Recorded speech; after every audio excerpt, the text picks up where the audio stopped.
በስመ አብ ወወልድ ወመንፈስ ቅዱስ አሐዱ አምላክ አሜን።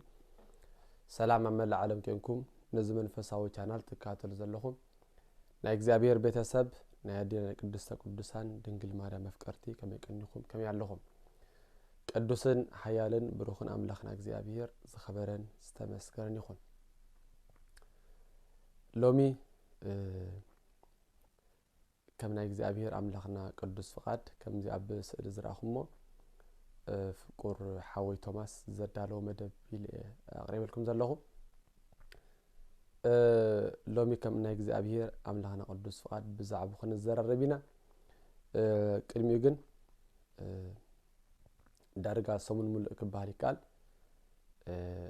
ንሽቶ ስለ ታይ ክባል አይጣኹን ስለ ዝቀነኹ ቆሮጦ ፊል ያቀንየ እንደገናውን ዝሓስኮ መደባት ነይርኒ ብዛዕባ ዝሓብ ዝሓለፈ ኣብ ዝቀንየ ብዛዕባ ሓደ ጠንቋሊ ኣብ ኦርቶዶክስ ኮይኖም ዝገብርዎ ዝነበሩ ብዛዕባውን ክዛረብ መደብ ነይርኒ ግን ተጸልዩን ስለ ዝቀንየ ከገብረ ይከኣልኩን ሕጂ ግን ካብቲ ዝነበርኩ ቆርብ ስለ ዝሓይሽ ቀሲለ መልእኽተ ክሕልፍ ስለ ዝደለኹ እየ። ስለዚ ቀሲለ ምዝራበይ ክትርዱልይ ተስፋ ገብር። እዛ ሎሚ ዘቕርበልኩም ዘለኹ መደብ ከዓ ፍቁር ሓውና ቶማስ ዘዳለዋ መንጎ ሓደ ተኸታሊ ፕሮቴስታንት ከምኡውን ኣብ መንጎ ሓደ ኦርቶዶክስ መምህር ፊልሞን ዝተባህለ ማለት እዩ። እዛ መንጎ ክልቲኦም ዝገበርዋ ዝርብ ኣብ ዓራቴ ኮይነ ተኸታተልያ ሪአያ ሰሚዐያ እዚ ናይ ተኸታሊ ፕሮቴስታንት ወኪሉ ዝመጽ ሓደ ሐዋርያ እዝራ እዩ ዝበሃል።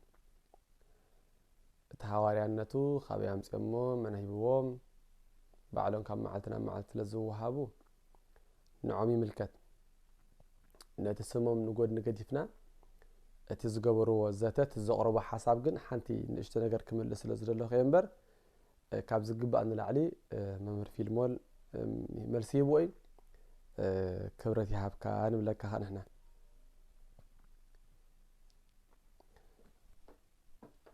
ሕጂ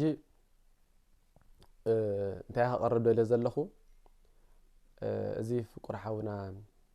ቶማስ አዳሊዎ ዝነበረ መደብ እቲ ዕድም ኮይኑ ዝመጸውን እዚ ሐዋርያ እዝራ ዝተባህለ ኣብቲ መጀመርታ ክዛረብ ከሎቲ ሌላ ኣብ ከምዚ ዩኒቨርሲቲ ተማሂረ ኣብ ከምዚ በዚ ዲግሪ ተመሪቀ በዚ ማስተርስ ገይረ ክብል ከሎ ብዙሕ ነገር ተጽብኻ ካብኡ ማለት እዩ። ማለት ነቲ ዝቐርቦ ሕቶሲ መብርህ ከበካ ተጽብቕ ኢኻ ግን ተዘቕርቦ ዝነበረ ሓሳብን ዝምልሶ ዝነበረ መልስን بعين يكريان كله كاب حدا تخطالي بروتستانت ولا حنتي ديجري يبولو ولا حنتي ماستر يبولو زي يبولو كابو فليسي ولا حنتي رأخولن مالتي نسدما نتز حتى تزنبر حتى قبو زخنا ملسي بمصنعتاو كقرب ولا حنت ايكالن مصنعتاو غيرو زي قرب تداخوينو تاريخ زي فتش تداخوينو تماهير تمرقي اب كم زمن بالطرا ولا حنتي بوتا يبولن مالتي سلازي مچم كل رينايا حنتي زغربه حطو نيرا كابتي ارست تزاربو زبلتيا ግን አቅሪቧ ነይሩ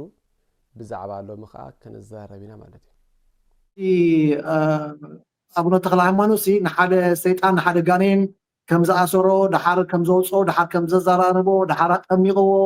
ድሓር ሞኖክስ ኮይኑ ድሓርቲ ገድላትኩም ኣሎ ሕጂ ነዚና ኩሉ ግዜ ምስ መጽሓፍ ቅዱስ ከነነጻጽሮ ኣሎና መጽሓፍ ቅዱስ ለዓለዋይ በዓስልጣንና ንኣምንሞ እንታይ ርኢ ተኻብዚ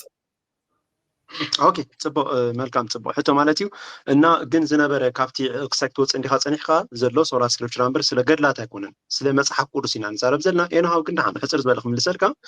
ንሕና ኢለካ نحنا تي فاونديشن زخون أسمبرو بيت كريستيان بايبل يو مصحف قدسي أتوم قدلا درسانات تأمرات أمونم تأهم تقوملهم تلك أبز حلا في فيديو قديس أنيرة قدلا تنتقاملو كافتم ناتهم إكسبريانس ناتهم قدسان زحلفوه مس كريستوس فولوز قبروا كما يمخانو نعو نخطقمنا إلينا نبوبونس قدلات درسانات دمو كم زبالكو خابت هايمانات أبو زبحالا له مصحف درساني نبعلو أبز دمو نمصحف قدس بولي كيران حدش كيران نما برهارهن تقوملو مصحف تيو مالتيو ناس تأمرات دمو كافتي تأمر زغبره بحيل እግዚአብሔር በተም ቅዱሳን ዝተገብረ ተአምር እግዚአብሔር አብኦም ኮይኑ ዝፈጸመ ተአምር ሰሚዕና ንኽንባረኽ ኦኬ ነዚና ገድላት ተአምራት ድርሳናት ተቆመንበር ከም መከራኸርን ፂናብዚ ወይ ድማ ከም ፋውንዴሽን ዝኾነ ናይ እምነትና መሰረታ ሰምሁሮ ጌርና ተሐሙሸ አይንጥቀመሎምና ስለዚ ገድላት ድርሳናት ተአምር ምስ ባይብል ሓደ ዝኾነ አይኮንም ስለዚ እዛ ሕቶናት እንታይ ነራ አቡነ ተክለ ሃይማኖት ንሰይጣን አጠሚቆሞ ገዚሮሞ አመንኪሶሞ ከመጌሮም ኢሊ ሓንቲ ሕቶ ቅሪቡ ነይሩ አነ ርግፀኛ ኮይነ ክዛረብ ገድለ አቡነ ተክለ ሃይማኖት አንቢቦ ኢለ አያምንኔ አያንበቦን ከምቲ ብዙሓት ዝብልዎ ሓንቲ ጥራዝ ነጠቅ ይብሉ ሓንቲ ቃል ወይ ካ ሓንቲ ገለ ይሰምዑሞ አሃ ከምዚ ካሎ ዲ ከምዚ እንዲኹም ትብሉ ኢሎም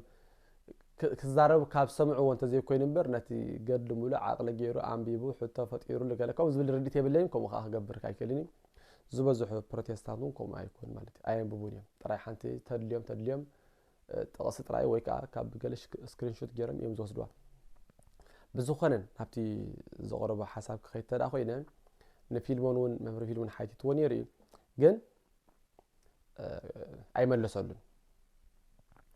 ዘይመለሰሉ ምስተዓረስ ዘይከይድ ረኺቦ ክኸውን ስለ ዝኽእል እዩ ካልኻ ከም ጉድለት ክህልዎ ስለ ዝኽእል ድሓር ነቲ ጉድለቱ ከዓ ንሕና ንምልኣሉ ማለት እዩ እቶም ሰማዓን ንምልኣሉ ዝበዝሐ እቲ ዝቐርበሉ ዝነበረ ሕቶ ጥራይ ዘይኮነስ ካብኡ ንላዕሊ ኣስፊሕ እውን ይገልፀሉ ስለ ዝነበረ እቲ ዝመለሰሉ ለበልሲ ንሱ እኹል እዩ እዛ ሓንቲ እዚኣ ከዓ ንሕና ምእንቲ ክንሳተፍ ከዓ ትሪፍልና ማለት እዩ ስለዚ መምህር ፊልሞን ክብረት ይሃብካ እዛ ሓሳብ እዚኣ ብዛ አቡነ ተክለ ሃይማኖት ንሰይጣን አጠሚቆሞ ከመይ ገይሮም እዮም ነዚ ከስኢልኩም ዲኹም ትኹልስዎ እዛ ዓይነት ተዛሪቡ ነይሩ ሕጂ እንታይ ክብል ዝደሊ ልክ ንሕና ከምቲ ናይ ፕሮቴስታንት ዓይኒ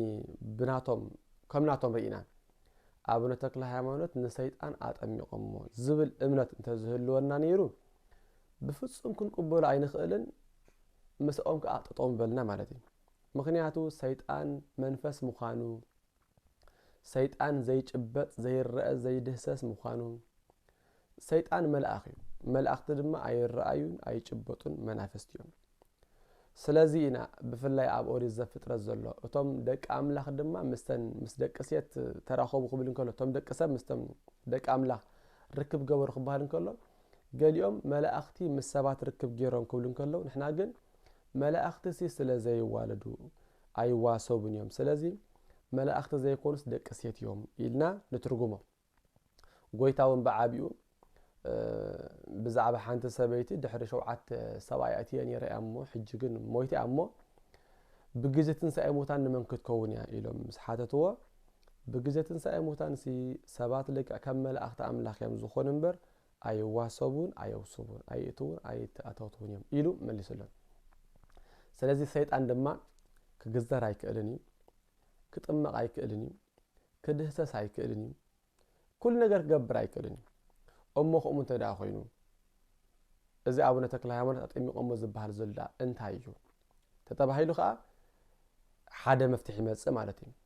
ስለዚ እቲ ንሕና ንኣምኑ እምነት ሰይጣን ተጠሚቁ ድሓራይ ስርሑ ጎዲፉስ ናይ መንፈስ ቅዱስ ስራሕ ክሰርሕ ማለት ድዩ ከምቲ ናቶም ኣጣምታት ኮይኑ ከምኡ ግን ኣይኮነን ሰብ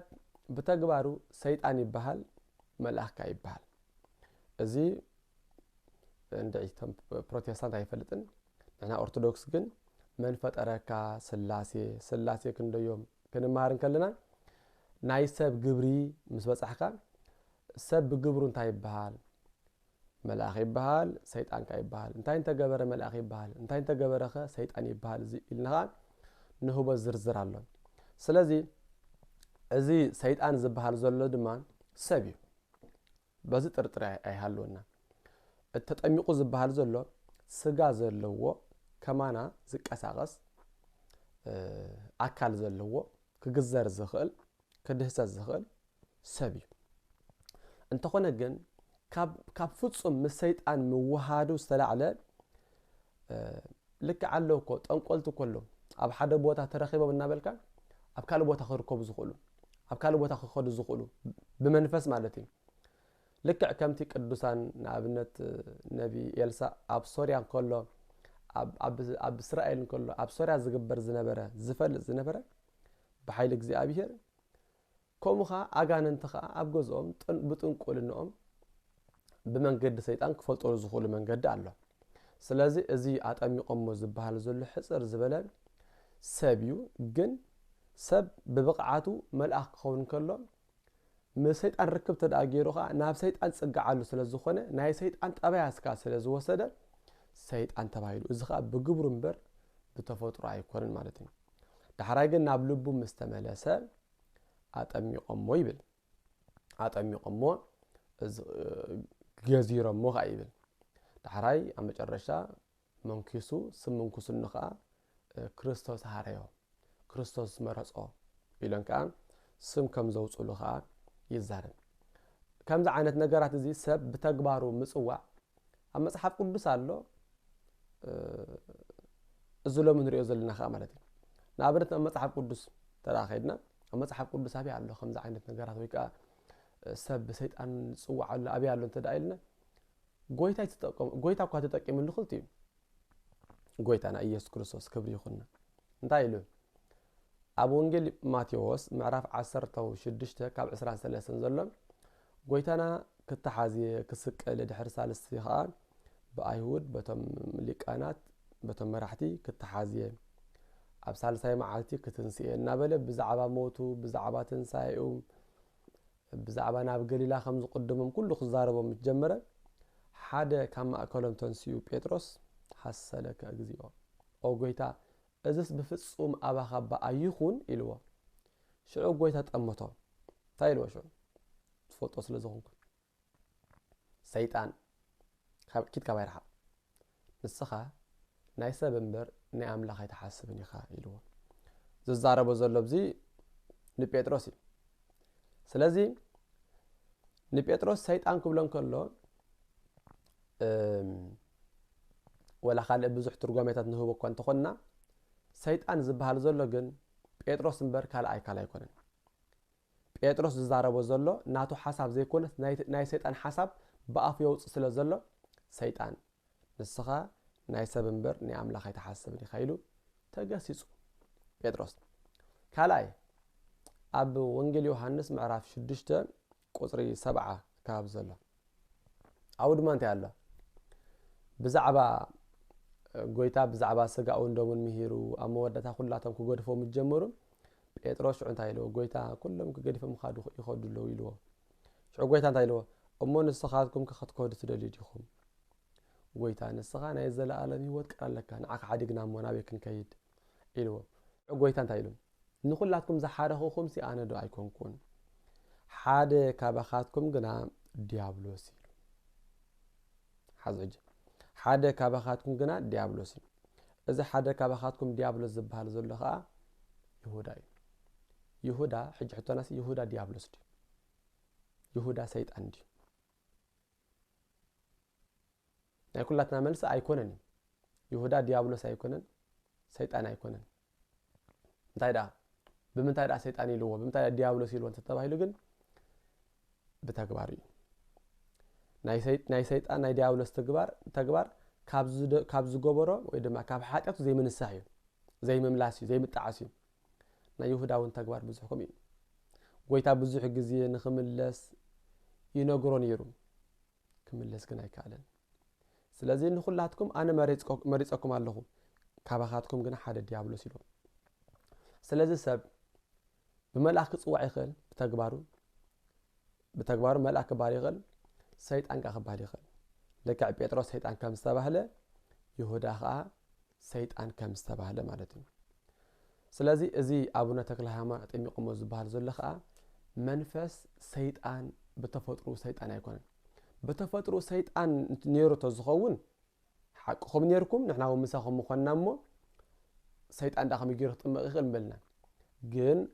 كوم يكونن አጠሚቆም ዝባል ዘሎ ስጋ ዝለበሰ ግን በተግባሩ ልክዕ ናብ ሰይጣን ዝጸረ ድሓራግና ብልቡ መሊሶም ዝኸንሸብዎ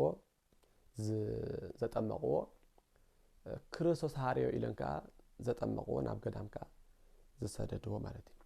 ስለዚ እዚ ዘሎ እዚ خالك كدغف مبرك قوم زغبا حسابون اينبرن نابنت لومي اب حدا اب سيطان زمن لخسب لك سيطاناو زخونه سب اكايدو تغبارو كله سيطاناو زخونه سب بتغبارو سيطان تبركايو زخف ايكونن بتفطرو يكونن بتغباري